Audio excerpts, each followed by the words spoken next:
Jason Williams has the ball and tries to steal it from Vince, and then Alonzo Mourning jumps. I'm on the bench like this looking at D-Wade. I'm like, ooh, ooh. He's a Hall of Famer for a reason.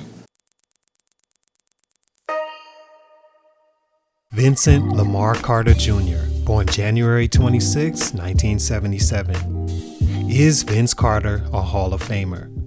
It's the question at the forefront of the list when pondering the career in total of no question the greatest overall dunker of the basketball in NBA history, in my opinion.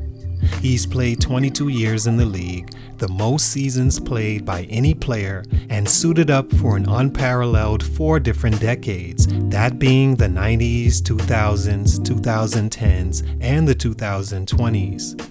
He was the NBA Rookie of the Year in 1999, made 8 straight NBA All-Star games from the 99-2000 season to 2006-2007, and was averaging over 25 points a game by just his second season at 23 years old. In the 2000 Sydney Olympics, he led the team in scoring at 14.8 points a game. The next on the list was Kevin Garnet, 4 points below. It was also the scene of what news reports in France call the dunk of death, when he jumped over 7-footer Frederick Weiss. Carter later recalled Tracy McGrady leaving the Raptors, and issues in his personal life were used as fuel for the entire Olympics that year, and most certainly on that dunk of possibly all time. Arguably because of Vince Carter, basketball in Canada became more popular than hockey for the first time, and NBA players from Canada has significantly increased since Vince Carter was starring for their hometown franchise. He's accomplished a lot in the sport of basketball, and the list goes on. So why then is this even a question? The answer, I think, can be found in a word that's more defining in a player's career than you think: expectation. Vince Carter came into the NBA as the 5th pick in the '98 NBA draft at the perfect time to become one of the NBA's transitional superstars to build around at the end of the Michael Jordan era, with MJ retiring the same year. Of course, he did come back for the Wizards. Guys like Kobe, Tracy McGrady, Allen Iverson, Tim Duncan, Shaq, Ray Allen, and Vince Carter gave the NBA a nice ledge to fall on after Jordan's dominance. Of that list, many felt like Vince Carter was the obvious favorite, as he possessed unique athletic ability mixed with grace and finishing touch unrivaled at the time. He also had size, could shoot from deep, and a charisma made for a clean-cut superstar of the new era. But of that list, he's had the worst individual career production-wise of them all, which is shocking he could go from the most potential to the bottom of the list. Was he really a Hall of Famer, or just a really good player with some exciting peaks that will be allowed in because humans generally like him? Let's talk about it. It's your boy JC, Stunted Growth. Let's get it, man.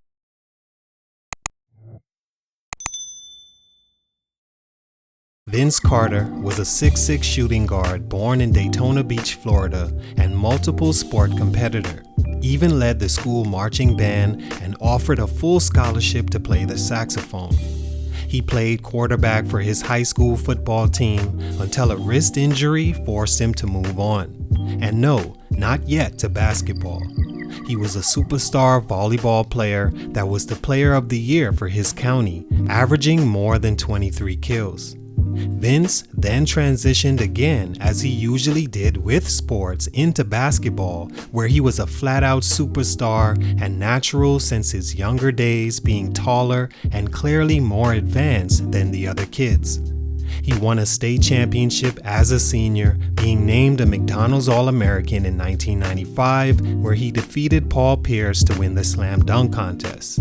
He'd choose to leave the state and attend North Carolina. Stunt number 1, desire. Making the Basketball Hall of Fame is a great feat that many deserving players don't achieve, and also many players some say weren't deserving do. Winning a championship and dominating the competition in some way in your era are huge check marks on the Hall of Fame journey that again can't be done with just talent. The player has to want to reach that level and display that through his work ethic and presence when the lights are the brightest. In those two areas, Vince Carter made the best case for why he's not a Hall of Famer. At North Carolina, Vince was a part of some of the most talented teams to never win a title in the history of college basketball.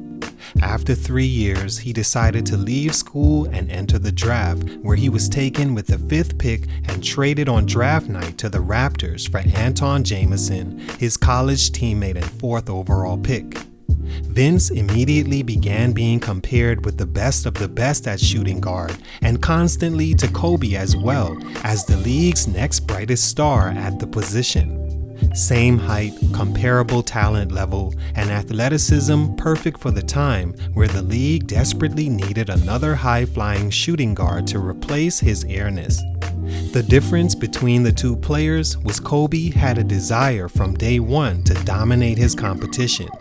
He wanted to be good no matter the circumstance.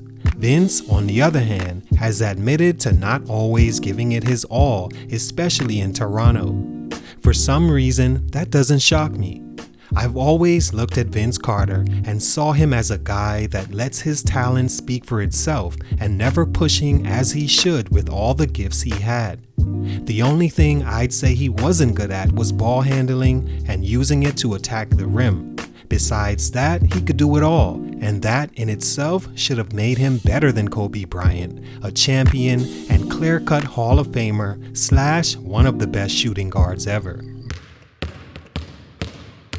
Stunt number 2, winning when it mattered. Another growth stunt in the Hall of Fame question regarding Vince Carter is him not going deep on a playoff run. He's missed the playoffs 3 of his final years with Toronto, never made the NBA Finals, in fact, only making it past the second round 1 time in 2010. Although it takes a team to have that kind of success, a team's best player usually dictates that by the play that makes him the leader on the team. If he's good enough, surely he should at least compete for more conference championships. By his 3rd season, he was averaging 27.6 points a game, an all-star starter, and won a franchise record at the time, 47 games. After beating the Knicks 3-2, he faced off against the Allen Iverson-led 76ers. In Game 7, he had a great look at winning the game and the series for the Raptors and missed an elbow 3 to do so. After losing in the first round 2001 and 2002, he and the Raptors missed the playoffs altogether over the next 3 years. He was traded to the Nets before the 04-05 season and began his lack of winning there as well, being swept by the Heat in 04-05 in a head-to-head matchup with a smaller, less gifted shooter, but much better driver and dog mentality, Dwayne Wade. The disappointing seasons on the Nets continued until he was traded to the Magic, then Phoenix in the same season. He was waived by the Suns, then signed a 3-year deal with the Mavericks. If you had told me prior to the NBA Vince Carter would lose this much over the prime of his career, I would have laughed you off as crazy. But the fact that actually happened is astonishing to me. He couldn't affect winning more, and I think that hurts him as far as being a first ballot Hall of Famer like he should have easily accomplished. Stunt number 3, deciding not to contend. Stunningly, Vince Carter made a conscious effort after all his career was to not ring chase like other players do to avoid having their names on lists like best players that never won a chip. You can say he tried to with the 2011-2012 Mavericks, he was just a year late. Or opposite that thinking, maybe he jinxed them. Either way, after his time in Dallas, he went on to play for 3 of the league's perennial bottom feeders at the time, the Memphis Grizzlies, Sacramento Kings, and Atlanta Hawks. When asked why he didn't sign with a contender and compete for a championship, he replied saying he'd rather be on the floor playing than sitting on some bench watching and not in battle. He played 6 more seasons after Dallas, making him the longest tenured player in history. He retired in 2020 at 43 with the Atlanta Hawks. All in all, do I think Vince Carter should be a Hall of Famer? Yes, I think he should and will get in. Maybe not first ballot, but eventually he will, simply off the unicornness he brought to athleticism and cultural icon he was. No, he didn't meet expectations like a Kobe Bryant or even an Allen Iverson, but his greatness was more eye-pleasing than stat-stuffing, and that, because of human nature, is rewarded as well. Salute to Vince Carter, much respect, but for these reasons, his growth was stunted. It's your boy JC Stunted Growth, and I'm out.